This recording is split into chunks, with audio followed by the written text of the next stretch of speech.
Bawal ang babagal-bagal, bawal ang kukupad-kupad. Mabilis na ang panahon, kaya maiiwan ka kapag hindi ka nakasabay sa bilis ng panahon. Presyo ng gasolina, saan traffic, saan hindi? May strike ba o wala? At mga balitang importante sa buhay ng commuter na Pinoy sa DWIZ Pasada Balita, live sa DWIZ AM Metro and Mega Manila, DWIZ News FM Regional Stations, Aliw Channel 23 at nakalive din sa lahat ng DWIZ digital accounts, kasama ang magbibigay ng kakaibang drive sa umaga, John Ibanez.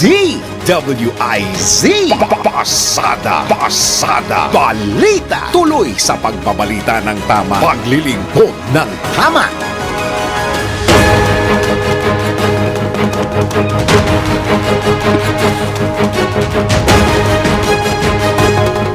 Narito na ang headline sa inyong Pasada Balita ngayong araw ng Martes, ikalima na sa buwan ng Marso 2024. Pasada Balita. 86 billion pesos na investment deals naselyuhan ni Pangulong Marcos sa ASEAN Australia Special Summit. Pasada Balita. Mahigit 100 opisyal ng NFA suspendido dahil sa sinasabing korupsyon sa bentahan ng bigas. Pasada Balita. Pastor Apollo Kibuloy kakasuhan na ng DOJ. Pasada Balita. Dalawang rehiyon sa bansa nakaranas na ng mataas na heat index ayon sa Pag-asa. Pasada Balita. Sa balitang pangkalakalan, foreign deposit ng Bangko Sentral ng Pilipinas bumaba. Pasada Balita.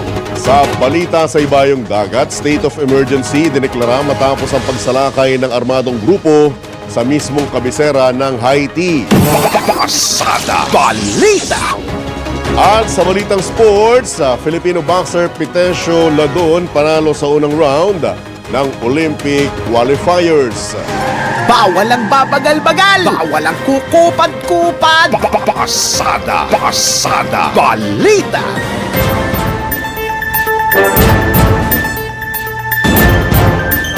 Magandang umaga Luzon, Visayas, Mindanao, Pilipinas. Ako po ang inyong tagapaghatid balita, Johnny Ibanez.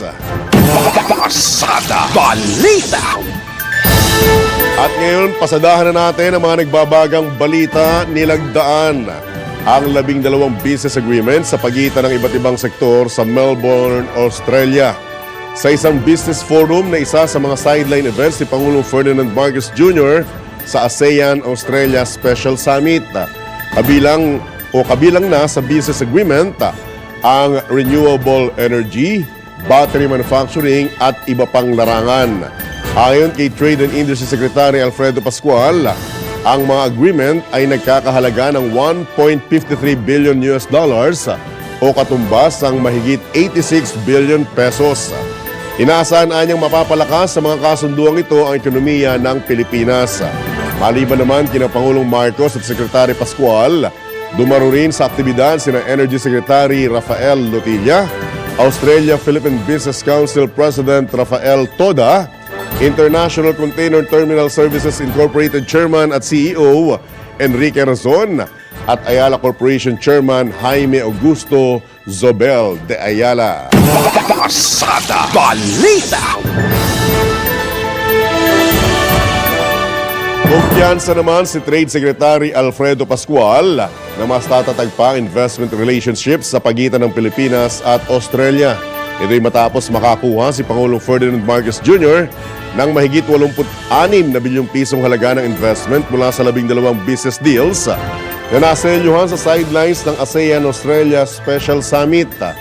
Sa kanyang talumpati sa Business Forum sa The Ritz-Carlton Hotel, sinabi ng kalihim na inaasahang lalago ekonomiya ng Pilipinas dahil sa mga naturang kasunduan. Karamihan anya sa mga agreement may kinalaman sa renewable energy, waste-to-energy technology, organic recycling, housing initiatives, data center, health technology solutions at digital health services. Naniniwala rin naman ang kalihim na bunga ito ng investment promotions na ginagawa ng pamahalaan ng Pilipinas para makaakit ng pamumuhunan mula sa iba't ibang sektor sa ibayong dagat. Pasada Balita. Samantala, mga Pilipino sa Australia inanyayahan ni Pangulong Marcos na umuwi ng Pilipinas at tignan ang pagbabago sa ilalim ng Bagong Pilipinas Campaign.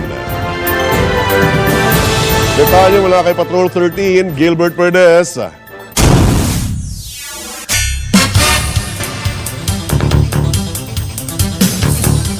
Gilbert?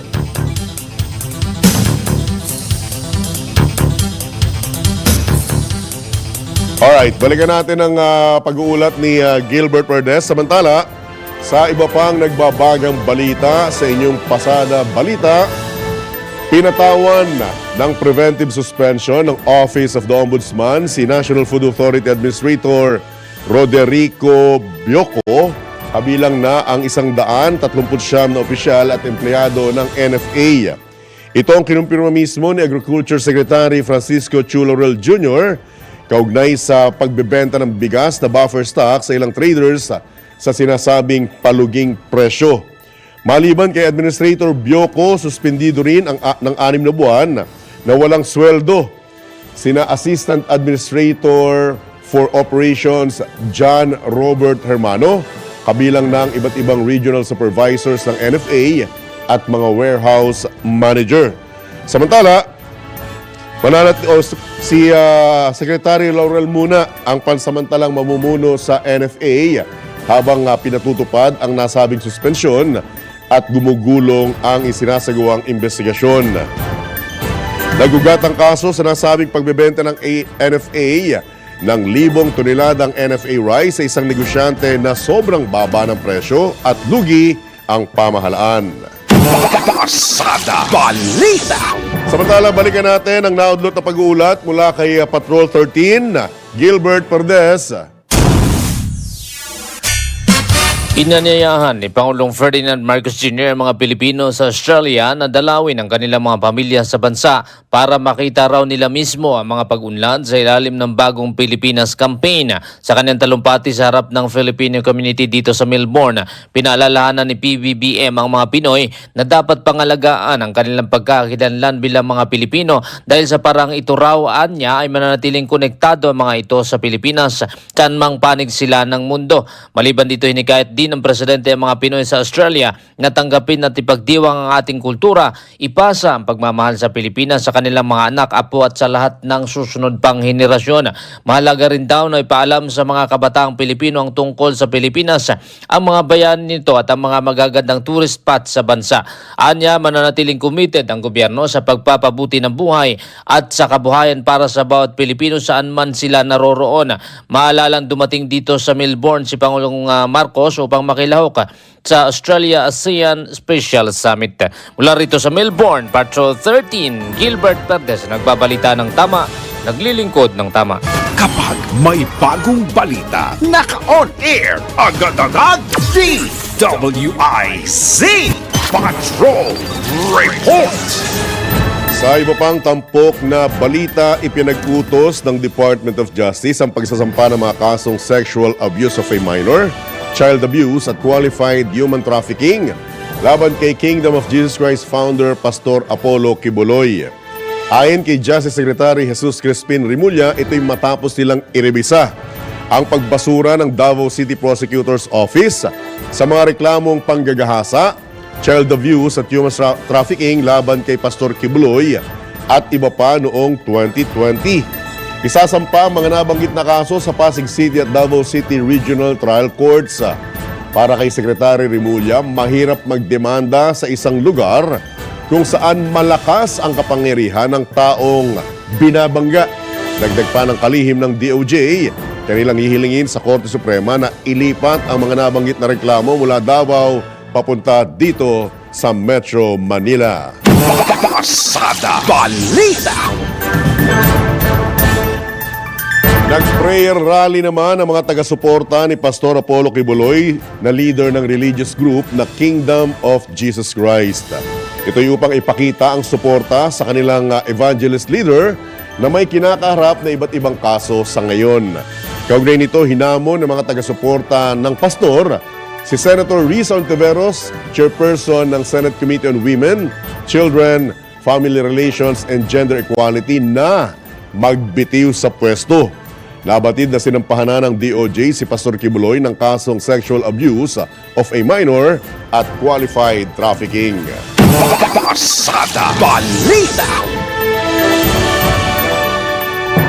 Sa kaugnay pang balita, kinumpirma mismo ni Senate Committee on Women, Children, Family Relation and Gender Equality Chairperson Risa Ontiveros na mula noong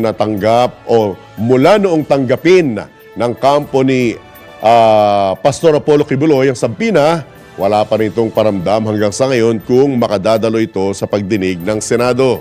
Ayon kay Senator Ontiveros, umaasa pa rin silang haharap ang pastor ngayon na sa Senado upang sagutin ang mga aligasyon laban sa kanya. Nanindigan din ang mababatas na ipasa-cite in contempt at ipaaresto niya ito kung hindi pa rin lilitaw. Samantala, nagpaabot naman din ng pasasalamat si Senator Ontiveros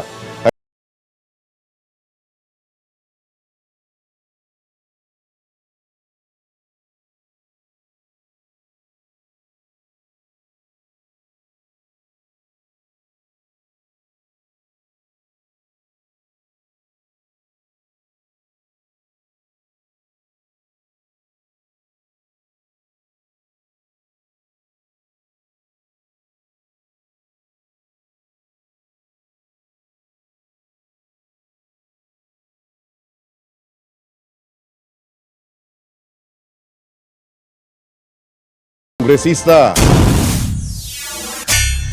Detalye mula kay Patrol 11, Tina Nolasco. Welcome kay Gabriela Parteles Representative Arlene Brosas ang direktiba ng Department of Justice o DOJ na sampahan ang kasong child abuse at trafficking si Kingdom of Jesus Christ Pastor Apollo Kibuloy. Ayon kay Brosas, panahon na upang mapanagot ang pastor at mabigyan ng hustisya ang mga bata na biktima ng pang-aabuso nito. Gayunman, git ni Brosas, bagamat tinatanggap nila ang naturang development sa kaso, umaasa siyang hindi lamang ito isang false hope o PR stunt. Kasabay ito ng apelang imbestigahan ng maigi ng walang kinikilingan ang nasabing kaso. Mabatid na una ng sinabi ni DOJ Secretary Jesus Crispin Remulla na sa 4 na taong nakabinbin ang kaso laban sa pastor, nakitaan nila ng pananagutan si Kibuloy at kanyang mga kasama. Habang patuloy namang pinabulaanan ng kampo ng pastor ang nasabing akusasyon at sinabing handa silang harapin ang nasabing kaso. Ito si Patrol 11. Tina Nolasco para sa impilang may tolong na CAS DWIZ, nagbabalita ng tama, naglilingkod ng tama.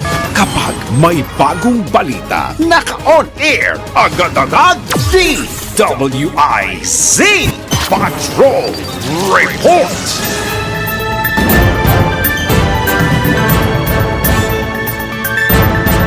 Samantala, umapila si Dumaguete Bishop Julito Cortez na matapos na ang kaso sa pagpatay kay Negros Oriental Governor Roel Digamo at siyam na iba pa sa Pamplona. Kinwestiyon din ni Bishop Cortez kung saan o kung nasaan na sila sa paghahanap ng hustisya at kapayapaan sa kanilang lalawigan. Kasabay nito, nag-alay ng panalangin ng obispo sa mga namatay noong Marso 4 ng nakaraang taon sa paghilom ng mga biktima at pagbabago ng mga nasa likod o responsable sa karumaldumal na krimen. Nanawagan din si Bishop Cortez sa mga otoridad at ng lokal at national government na ipagpatuloy ang mahakbang para matapos na ang nabanggit na kaso upang maghari ang katotohanan, hustisya at kapayapaan ngayong taon at sa mga susunod pang panahon sa Negros Oriental. Pasada Balita! Sa iba pang tampok na balita, iginiit ni Attorney Romulo Macalintal, isang election lawyer na labag sa saligang batas ang pagsasabay ng 2025 midterm elections sa plebisito para sa charter change. Ayon kay Attorney Romy Mac, nasusulat sa 1987 Constitution na ang ratifikasyon ng anumang pag-amyenda o revisyon ay dapat gawin sa isang plebisito at hindi isabay sa halalan. Dagdag pa ng veteranong election lawyer, mayorya na ng maestrado ng Korte Suprema ang nagsabi na dapat walang ibang iniintindi ang mga budante sa oras ng plebisito. Samantala, una nang sinabi ni COMELEC Chairman George Garcia na nasa Supreme Court na ang desisyon kung pagsasabayin ng eleksyon sa plebisito. Pasada Balita. Sa oras na 19 na minuto na makalipas ang ikapito ng umaga, tayo po'y makikipag-ugnayan at hihingi ng reaksyon sa isa sa mga ikangay kinatawan na apektado, kinatawan ng grupong apektado ng posibleng apektado ng mga nangyayari sa ating bansa. In particular po si AGA Party List Representative Nick Briones. Congressman Nick, good morning. Johnny Bañez po, live na po tayo sa DWIZ at Aliw Channel 23. Ay, magandang umaga dyan. Apo. At maganda sa umaga sa lahat na yung taga-subaybay, taga-hanga. Alright. Good morning. Unang-una sa lahat, Kong Nick, maraming salamat po sa pagkakataon. Hingin lamang namin kayo ng reaksyon kaugnay dito sa pagpataw ng preventive suspension ng Ombudsman kay NFA Administrator Roderico Bioco at mahigit 100 at 30 mga opisyal at empleyado ng NFA. Any reaction on this, Congressman Nick? Tama, maganda ang ginawa ng Ombudsman, yung Ombudsman Martires. At kaagad ay nagkaroon ng preventive suspension. 139 na empleyado ng NFA. So, ibig sabihin ay isang aksyon na nararapat sa nangyayari sa NFA. Dahil hindi, ika nga napaka-controversial at masyado mainit yung issue ng pagbebenta ng bigas na 25 pesos per kilo lamang. Ang pagkakaalam ko, walang bidding at 2 traders lang ang sinuwerte. Opo. Alam naman natin na ang hinahanap ng taong bayan ay murang bigas. Opo. Eh di sana binta mo na lang yan sa DSWD o sa Katiwa Center.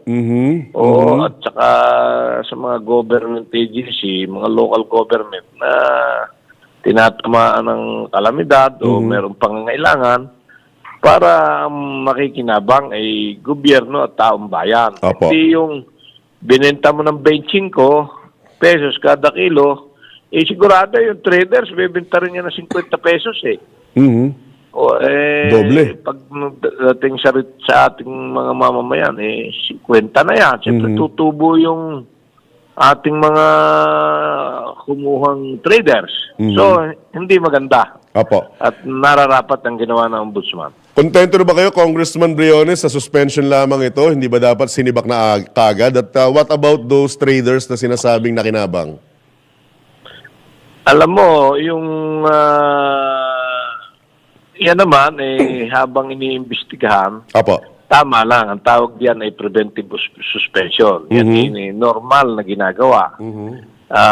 At ako'y naniniwala na yan aksyon ng Ombudsman ika nga may blessing o alam ni Secretary Kiko Laurel.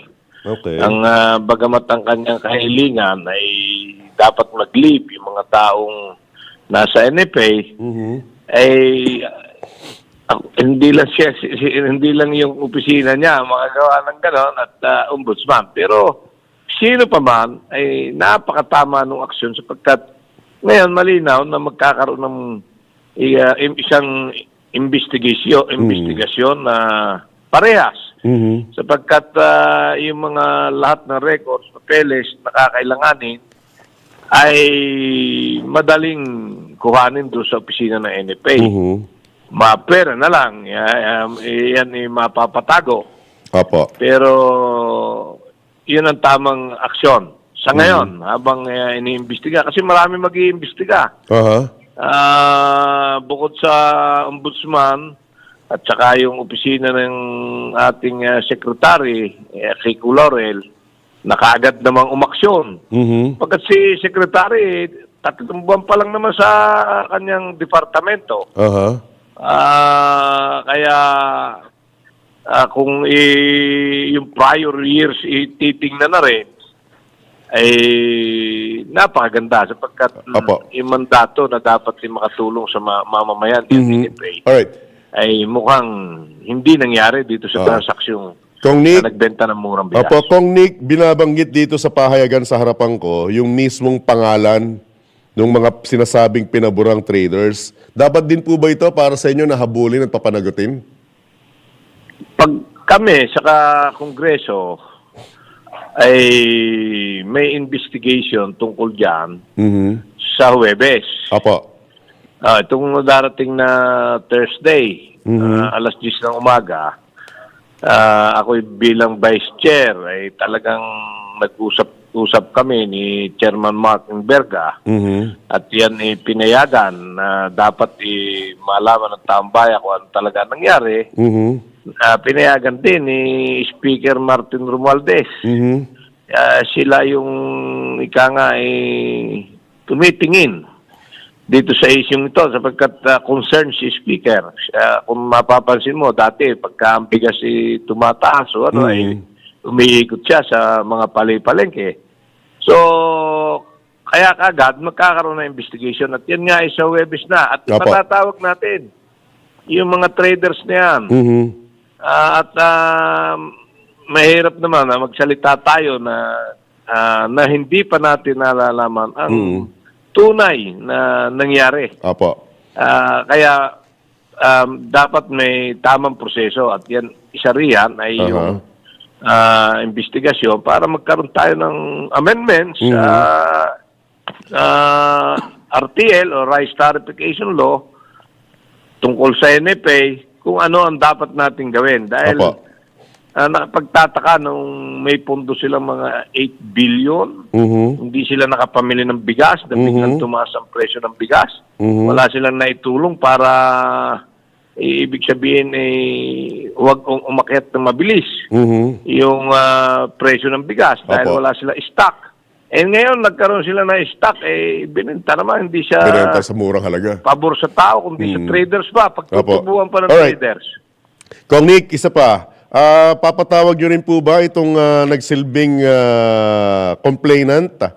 Yung nagpadala ng letter of complaint mismo sa Office of the President, si NFA Assistant Administrator for Operations, si Ginoong Lemuel Pagayunan, para maging bahagi ng inyong investigasyon. Kong? Tama lang na yung kung meron di ang mga witnesses nagrereklamo na nandun sa loob, ay yun ang napaka-importante sapagkat alam niya nangyayari sa NFA office. Ay kung yan ay magiging witness, may pakita niya yung mga dokumento na hindi tama ang nangyari, ay napakalaki na may tutulong. At merong isang tao na nagmamalasakit at ika nga ay kagad ay inagapan dahil kung hindi, tuloy-tuloy mangyayari kung hindi niya inireklamo o binulgar ang nangyari sa NFA. Alright. Alright, Kong Nick, hingi po kami sa mga susunod na araw dahil Thursday kami nyo po ang hearing ninyo. Baka Friday or Monday, hingi po ulit kami ng update kaugnay dito sa napakalaking issue na ito na tumambad sa atin ngayong araw na ito at kahapon, Kong Nick. Anytime. Apo. Maraming salamat Jan. Apo. Maraming salamat sa iyong programa. Isang malaking tulong yan sa ating mamamayan, sa mga magsasaka na nalalaman ng taong bayan kung ano nangyayari. Alright. Lalo-lalo na tungkol sa bigas. Apo. Maraming salamat, sir. Good morning. God bless po. God bless. Jan, ang akin lang isang ay sa ngayon, kung medyo mahal ang bigas o baboy, Apo. yung itlog naman ay maganda presyo, hindi itlog muna. Ang kanilang bilhin. At ang baboy, kung tumataas man, siguro itong Lenten season na ito. Apo, tama. Maggulay tsaka isda. Hindi magpatuloy pagtaas. Mababa naman ang isda. Apo, apo. So, yun. At sana yung aming tungkol sa Anti-Agricultural Economic Sabotage Act ay magkaroon agad ng BICAM sapagkat Apo. yan priority bill. Hinihintay na ating Pangulo na matuldukan o mabawasan ng malaki ang smuggling, hoarding, profiteering, saka kartel. Yun yung magkaroon agad ng BICAM at matapos Alright. agad yung batas na mapirma ng Pangulo sa lalong madaling panahon. Alright. Itong kailangan batas na ito para sa ating magsasaka. Apo. Thank you, Kong. Good morning. Ingat po, ingat po. Thank you. Apo. Thank you. Maraming Apo. salamat. Mabuhay ka. Yan po mga kabalitaktakan, si Congressman Nick Briones ng AGAP Party List. Oras, 29 minuto na po makalipas ang ikapito ng umaga. Pasada Balita. Muli nating pasadahan ang mga nagbabagang balita. 2 araw nang nakararanas ng mataas na heat index ang Cotabato City. Ang Iriga City nakakaramdam na rin ng matinding init na ikinababahala ng ilang mga guro at mga residente roon. Ayon sa Pag-asa, mula March 2, umabot na sa 42 degrees Celsius ang temperatura sa nasabing rehiyon at tatagal hanggang ngayong araw.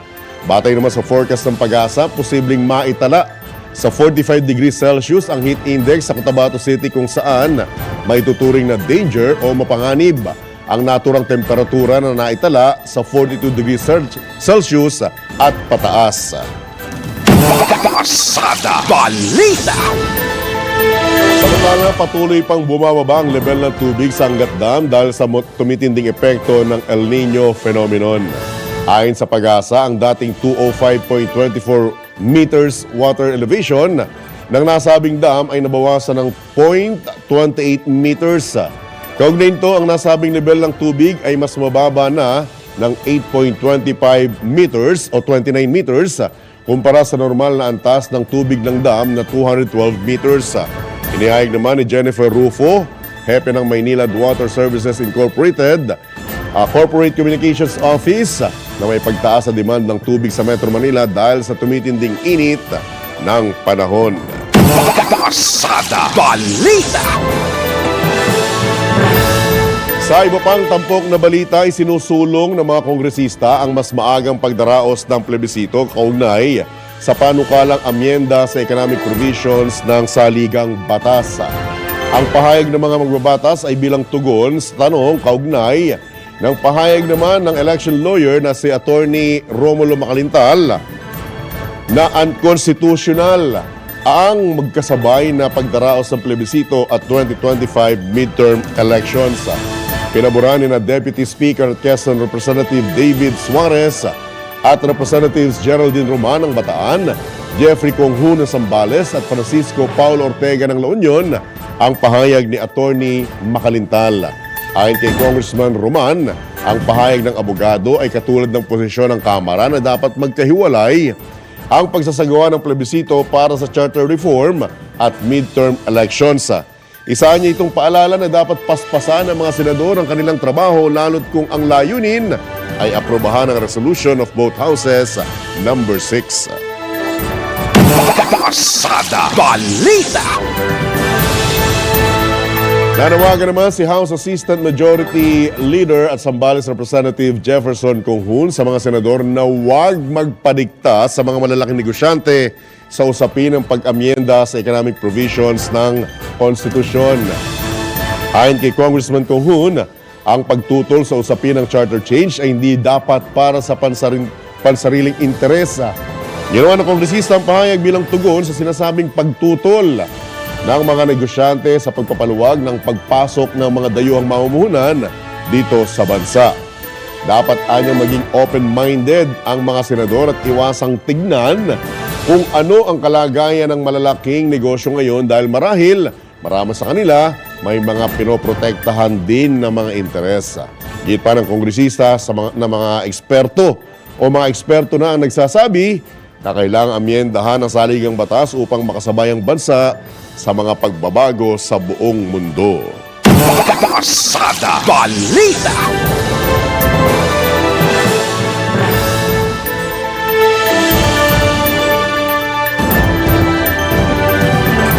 Sa Samantala, naniniwala naman si House Deputy Speaker David Suarez na nasa kamay ni Senate President Juan Miguel Zubiri kung makakakuha ng sapat na boto ang resolution of both houses number 6 para maaprubahan sa Senado.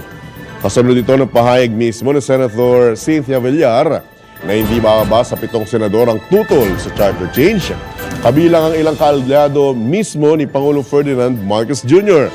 Dagdag pa ni Congressman Suarez, buong buo ang suporta ng mga kongresista para sa resolution of both houses number 7 sa liderato ni House Speaker Martin Romualdez at kay Pangulong Marcos. Kaya naman iginiit ng mambabatas na kung talagang kaalyado ng mga senador ang administrasyon, patunayan nila ito at suportahan ang nais ng Pangulo na amyendahan na ang 1987 Constitution. Pasada Balita!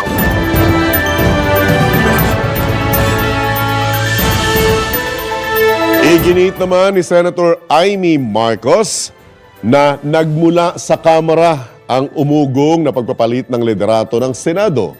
Ito'y matapos muli na namang kumalat ang balita na papalitan si Senate President Mig Zubiri. Nagpatutsada naman si Senator Amy sa mga taga-Kamara na palitan na lang ang kanilang speaker at huwag pakialaman ang liderato ng Senado. Binigyan din pa ng presidential sister na walang may gusto na palitan si Senate President Zubiri. Samantala, pinabulaan na naman ni Senator Jinggoy Estrada ang kumakalat na balita na siya ang ipapalit kay SP Zubiri. Nang tanungin kung nakahanda siya maging Senate President, sinabi ni Senador Jinggoy na wala siyang balak at wala ring nag-alok sa kanya para maluklok sa nasabing pwesto. Iginit pa ni Senator Estrada na mataas ang kanyang respeto kay Senate President Zubiri. Ibinunyag din ng senador na may nagsasabing balak siyang tanggalin naman bilang chairman ng Committee on National Defense and Security at sakali anyang gawin ito, tatanungin niya ang liderato ng Senado kung anong rason bakit ginawa ito laban sa kanya. Pasada Balita! Samantala, statement of support para sa liderato ni Senate President Zubiri pirmado na ng 14 na senador. Tayo mula kay Patrol 19, Celi Ortega Bueno.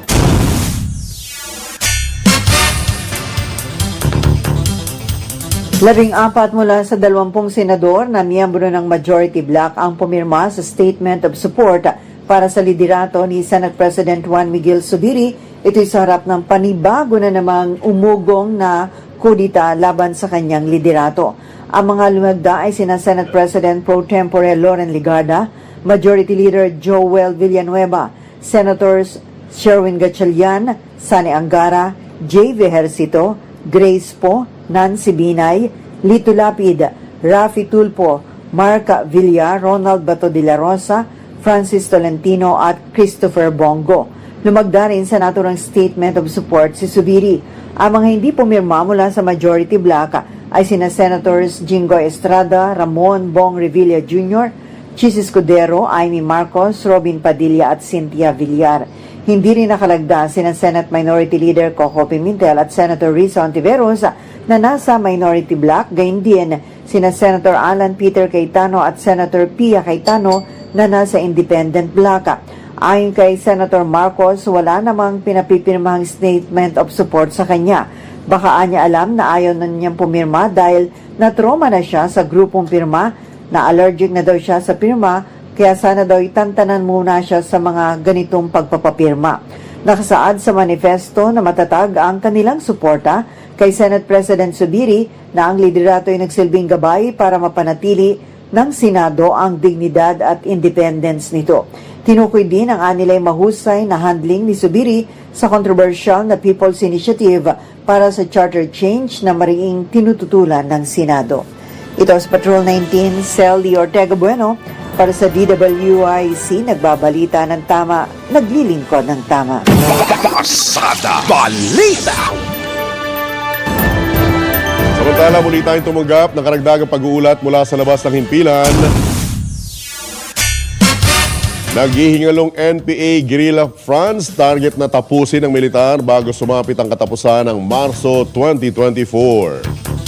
Detalye mula kay Patrol 17, Jopel Pelenio. Maigpit na ipinag-utos ni AFP Chief of Staff General Romeo Bronner Jr. sa buong hanay ng militar na tapusin at tuluyan ng pulbusin ang natitira at naghihingalo ng NPA Guerrilla Fronts bago sumapit ang March 31, 2024. Ibinigay ni General Bronner ang kautusan kasabay ng pag-upo sa pwesto ng bagong commander ng Southern Luzon Command o SOLCOM. Bukod dito, binigyan din ng deadline ni General Bronner ang buong hanay ng AFP na buwagin hanggang sa katapusan ng Hunyo ang lahat ng vertical unit ng NPA Communist Terrorist Group, habang sa December 31, 2024 naman dapat na aniyang tuluyang mabura ang lahat ng regional at sub-regional party committees ng NPA. Matatandaan na una nang inayag ng AFP chief na target nilang mawakasan ang insurhensya sa bansa bago matapos ang taon upang maisakatuparan na ang transition of priorities mula sa panloob na seguridad tungo sa panlabas na depensa. Ito si Patrol 17 Chopel Pelenyo para sa impilang may tadong lakas, DWIZ, nagbabalita ng tama, naglilingkod ng tama. Pasada Balita. Samantala, humili tayo ng update kaugnay sa kalagayan ng mga sakay ng iyate na nagkaroon ng aberya sa karagatang sakop ng Oriental Mindoro. Mula kay Patrol 5, Aya Yupanco. Nasa maayos na kondisyon na ang isang senior citizen na Amerikano at asawa niyang Pilipina na sakay ng isang nagkaaberyang yate sa bahagi ng karagatan na sakop ng Oriental Mindoro. Planong magsagawa ng kite surfing ang mag-asawa nang makasagupa sila. Makasagupa nila yung malakas na alon at hangin. Dahil dito, pinasok ng tubig yung yate bago sumadsad sa dalampasigan ng Sugikay Island, sakop ng bayan ng Bulalakaw. Walang nakitang bakas ng langis o petrolyo ang Philippine Coast Guard sa karagatan mula sa nagkaaberyang sasakyang pandagat kung saan nangyari ang insidente. Ito si Patrol number 5. Ayaw pa ako para sa implementalong lakas. DWIC, nagbabalita ng tama, naglilingkod ng tama. Kapag may bagong balita, naka-on air agad-agad. DWIZ Patrol Report.